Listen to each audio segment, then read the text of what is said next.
Sering sekali saya mendengar pertanyaan orang yang sedang di dalam keterpurukan dengan pertanyaan, masihkah Tuhan mau menolong saya? Saudaraku yang dikasihi Tuhan, kalaulah kita mengenal Dia dengan baik, maka mungkin pertanyaan seperti itu tidak akan pernah keluar dari mulut kita. Kalaulah kita mengenal betapa besar kasih sayangnya kepada kita, maka kita sekali-kali tidak akan pernah meragukan bahwa Dia Immanuel yang selalu ada bersama dengan kita.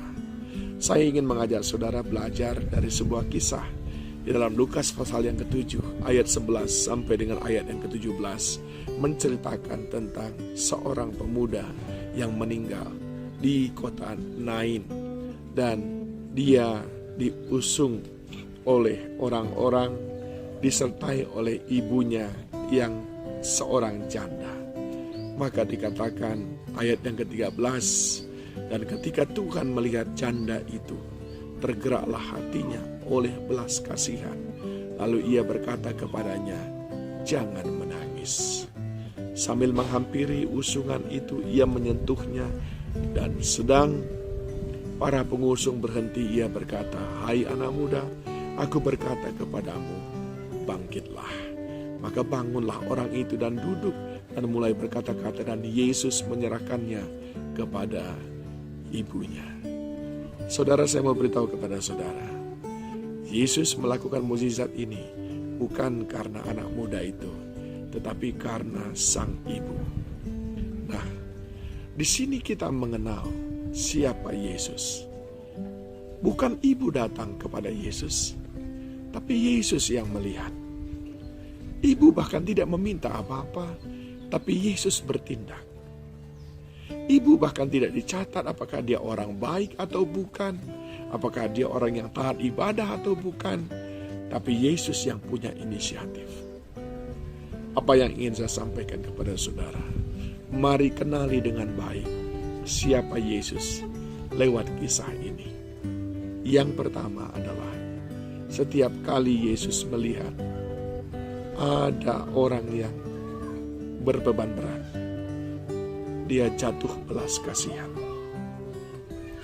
Yesus memiliki belas kasihan yang berlimpah-limpah bagi semua orang.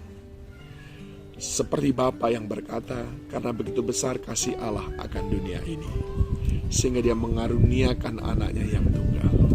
Karena begitu besar kasih Yesus akan kita semuanya, sehingga dia menolong kita di dalam segala keadaan. Yesus berlimpah dengan belas kasihan.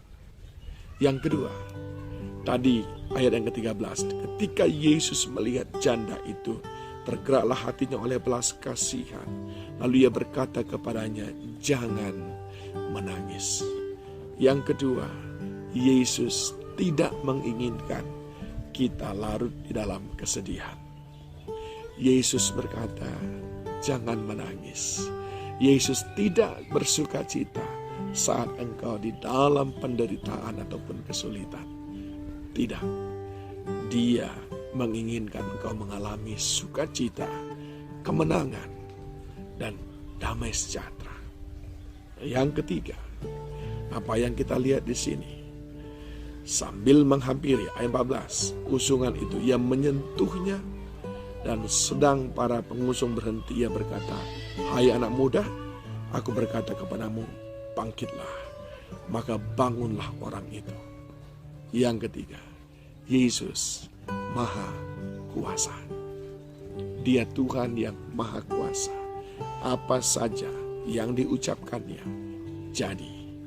Apa saja yang disentuhnya baik dan sempurna. Izinkan Tuhan menyentuh hidupmu. Izinkan Tuhan menghampiri engkau, maka Dia akan memulihkan keadaanmu. Penting untuk kita pahami, Dia adalah Tuhan yang Maha Kuasa. Saudaraku yang dikasihi Tuhan, Dia Tuhan yang penuh belas kasihan. Yang kedua, Dia Tuhan yang tidak mau saudara larut dalam penderitaan. 3, Dia adalah Tuhan yang maha kuasa. Tidak ada yang mustahil bagi Dia. Saya sudah mengatakan kepada saudara di awal bahwa kasih-Nya yang besar itulah yang membawa kita kepada pemulihan demi pemulihan. Datang kepada Tuhan. Izinkan Dia memulihkan hidup saudara sekarang ini. Jangan tunda-tunda. Sebab apa yang dijamahnya, apa yang disentuhnya, sempurna. Tuhan Yesus memberkati saudara.